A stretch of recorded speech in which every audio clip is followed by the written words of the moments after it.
Okay, let's talk about the second part of section 1.3, graphical behavior of functions. The first thing we're going to talk about is increasing and decreasing.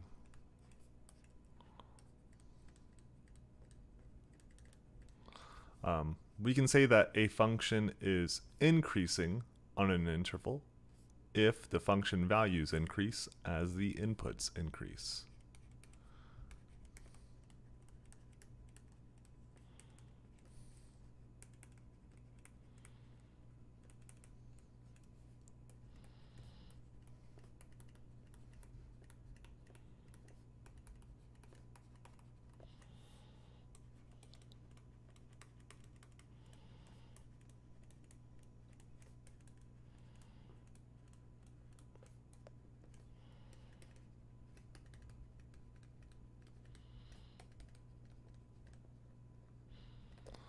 The average rate of change of an increasing function is positive.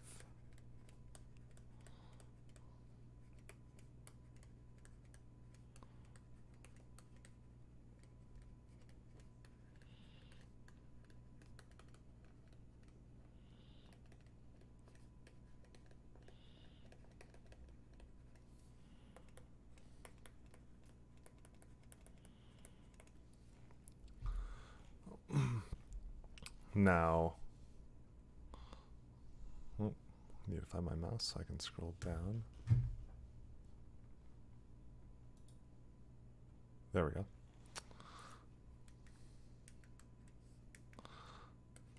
Now, conversely, a function is decreasing on an interval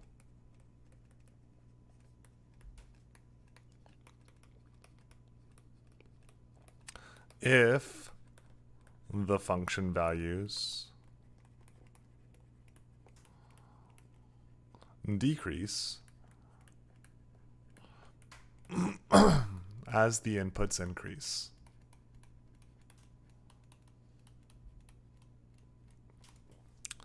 The average rate of change of a decreasing function is negative.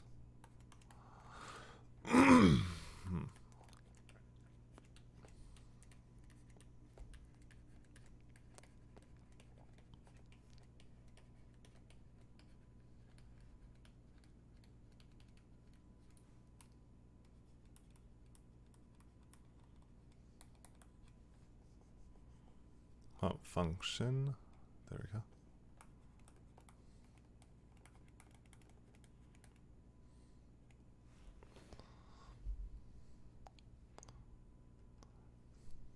So if we look at a picture of a graph,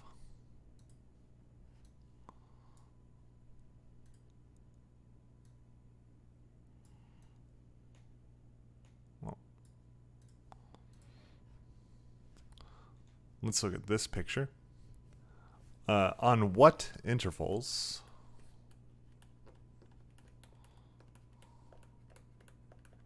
does this function appear to be increasing?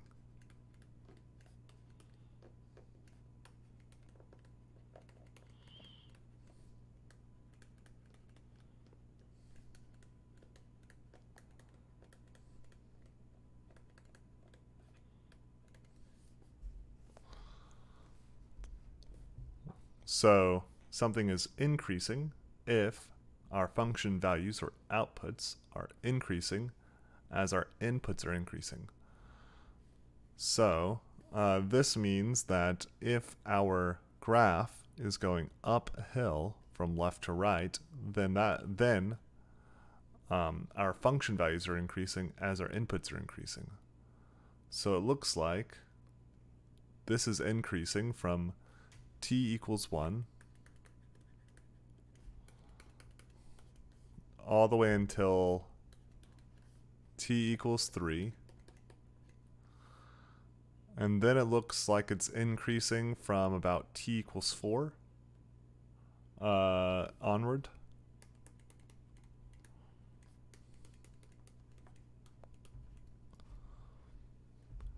So we might say that this function appears to be increasing on the interval I'll say that's increasing on the intervals 1, 3, and the interval 4 to infinity. Notice here that I'm not including these 1, 3, or 4 in this. These are all parentheses that I have here. I don't have any square brackets. That's because this function isn't increasing or decreasing at any of those values.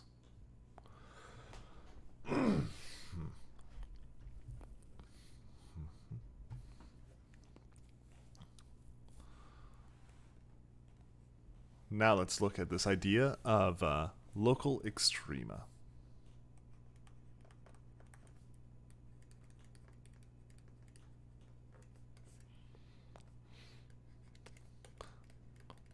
A point where a function changes from increasing to decreasing is called a local maximum.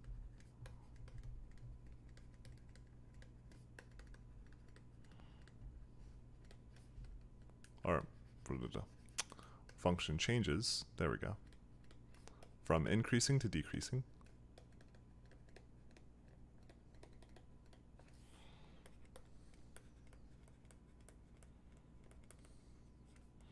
Is called a local maximum.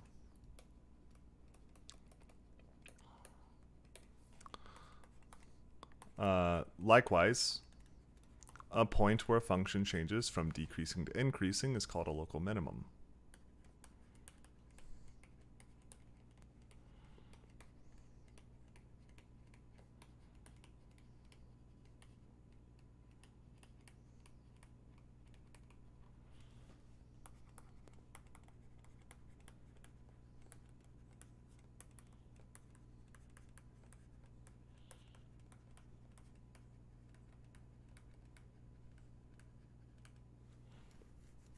Together, these are called local extrema, or local extreme values. So let's look at a graph to assist us with this. I've already graphed this function. Let's locate the local extreme values of 2 over x plus x over 3. So a very nice thing about Desmos is if I just look at the function here, you might see, it might be harder to see on the recording, I'm not sure, but there are these gray dots that are automatically put on this function for you. And in this case, these gray dots are my extrema.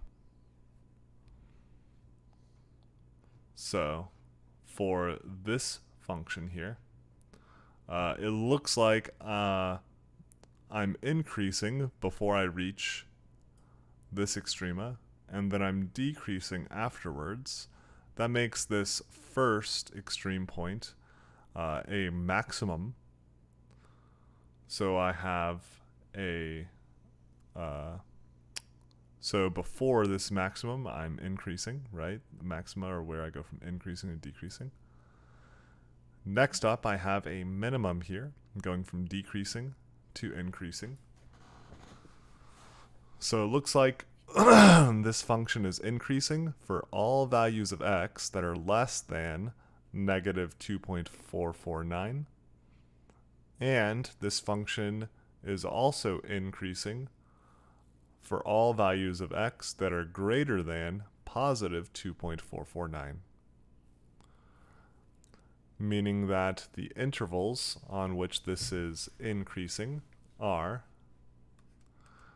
negative infinity to negative 2.449 and 2.449 to positive infinity. And I'll drag the graph back over so we can confirm one more time.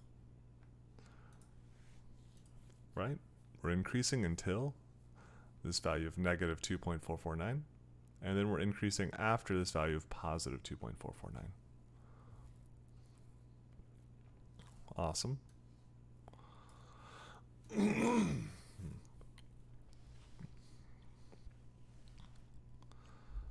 Now let's look at this idea of concavity. And this idea of concavity is really the last concept in this section. Where was I? There I am. So let me grab a few of these.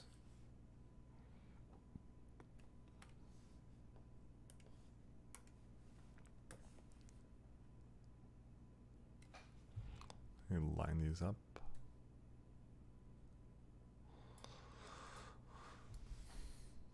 And then we draw some graphs here. Oh yeah, that's right. I lowered this to here. Oh, I didn't mean to do that.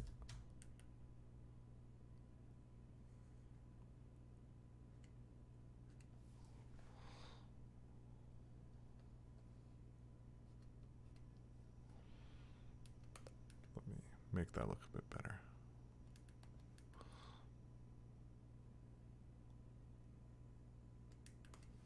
Oh, sorry. It's my hand is not that steady, and I'm trying not to confuse people whenever I draw these graphs. I'm trying not to have my bad drawing confuse people.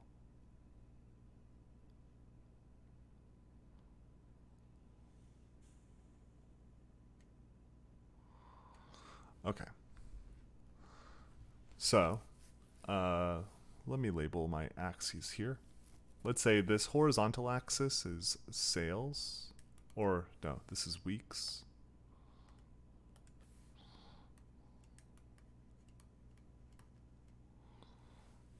My y-axis here is total sales. So that's the same for both.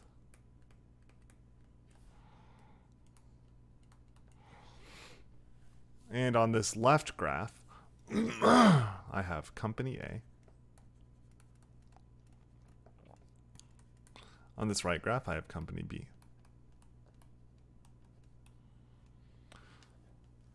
So these charts or these graphs show the total sales for two companies as a function of time. As we can see, the sales for each of these companies is increasing, but the sales numbers are increasing in different ways here. Notice how every week, right, every amount of unit time here, the rate of change for this first company is actually decreasing, right? The rate of change itself is decreasing here. Whereas for company B, my rate of change is increasing. My graph is getting steeper and steeper over time.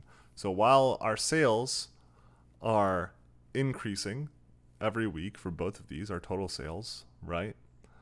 At company A, the total sales are increasing, but at a decreasing rate. In company B, our sales are increasing at an increasing rate. So, when our rate of change is getting smaller, we say that this function is concave down. When our rate of change is getting larger, we say this function is concave up. Let's go ahead and write these definitions.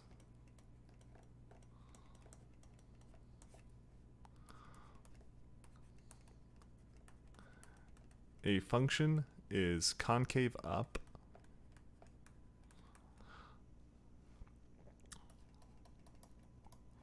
like a cup, is how I like to remember concave up, if the rate of change is increasing.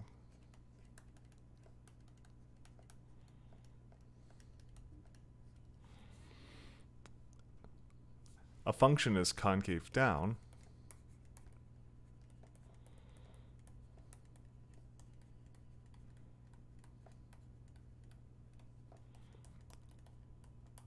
like a frown, if the rate of change is decreasing.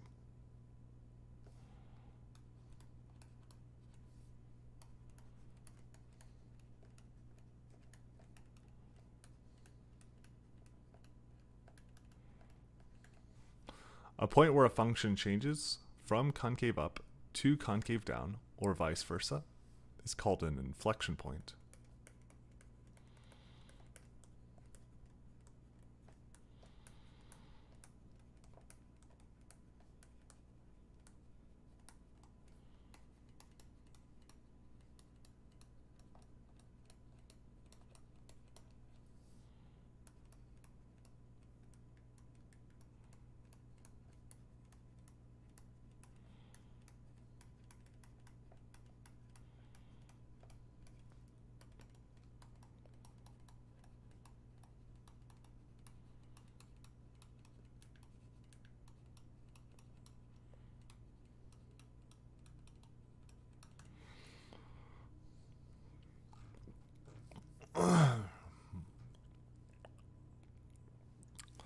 And let's look at an example.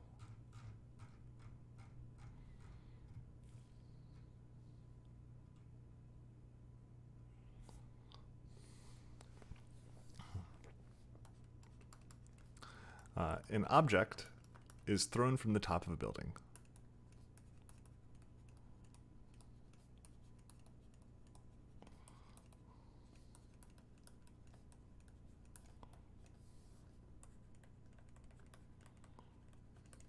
The object's height in feet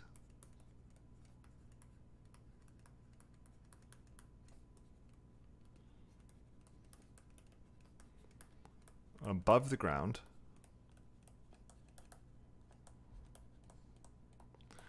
after t seconds is given by the function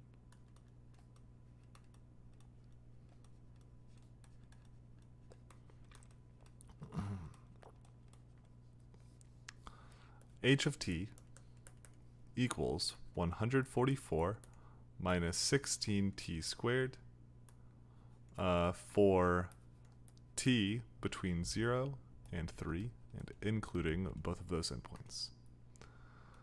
Let's use this information to describe the concavity of the graph.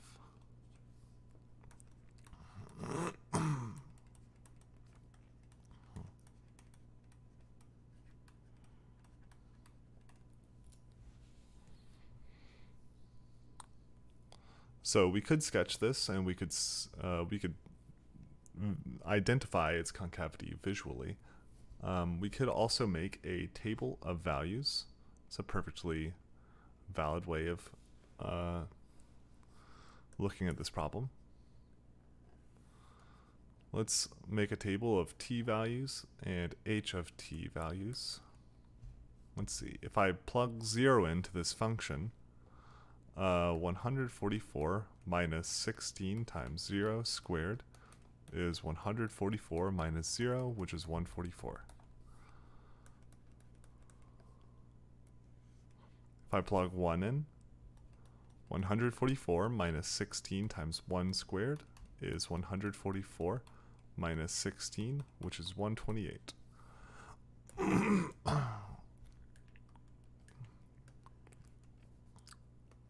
If I plug 2 into this function, I get, let's see, 144 minus 16 times 2 squared, which is 144, minus 2 squared is 4, 16 times 4 is 64. This is 80. And then if I plug 3 into this function, I get 144 minus 16 times 3 squared. This is 144 minus 3 squared is 9. 9 times 60, that's 90 plus 54, which is 144. And that's 0. So using this information, let's look at the rate of change between each of these points. So the rate of change between these first 2 points, this would be 128 minus 144 over 1, right? Because each time we only changed by 1 unit, 1 minus 0 is 1. But if I write 1 minus 0, this is clear. 128 minus 144 is, this is going to be negative 16 over 1, which is negative 16.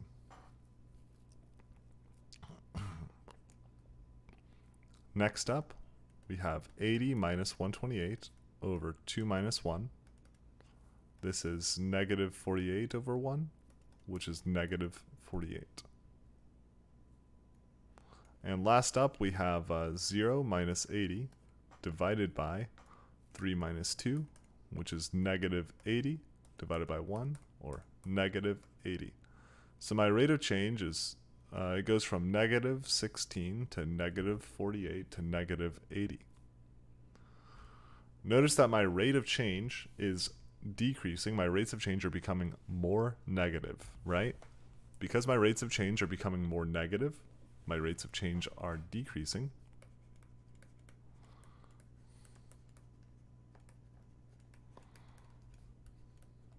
Since my rate of change is decreasing, I say that this function is concave down.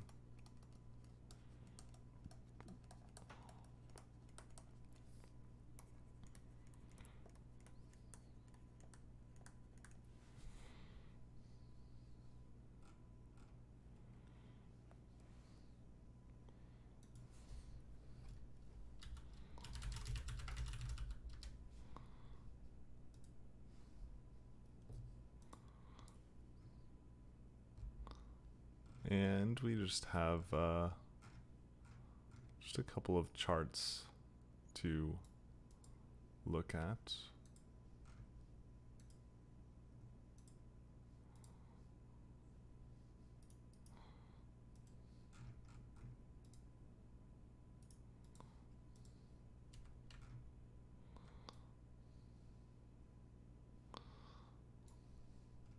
So this is a nice little concavity chart.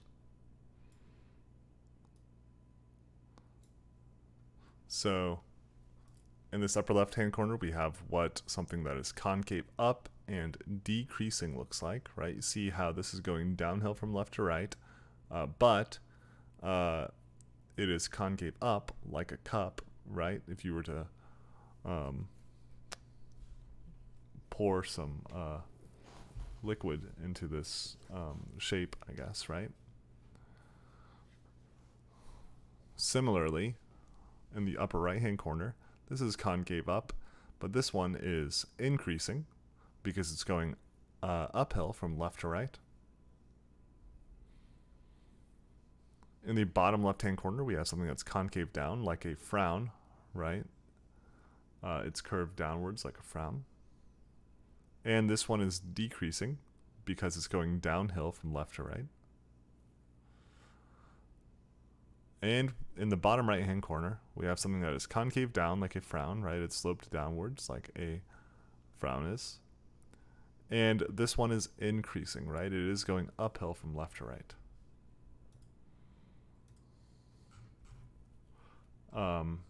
And at the end of this textbook section, there is like this chart about concavity of each of the toolkit functions that might be useful to look at. I'll just put it up on the screen so we can look at it for a second. And maybe just run through this. We see here that the constant function f of x equals c is neither increasing nor decreasing. And its concavity is also neither concave up nor concave down. This is just a horizontal line, so it makes sense that it wouldn't have concavity. The identity function, f of x equals x, this is an increasing function. This is also neither concave up nor concave down. This is a straight line. It's not curved in any way. The quadratic function, f of x equals x squared, is increasing from 0 to infinity. It's decreasing from negative infinity to 0. And it has a minimum at x equals 0. It's concave up for all real numbers. The cubic function is always increasing, at least like this generic cubic function is. The cubic function is concave down from negative infinity to 0, concave up from 0 to positive infinity, and it has an inflection point where that concavity changes at the point 0, 0.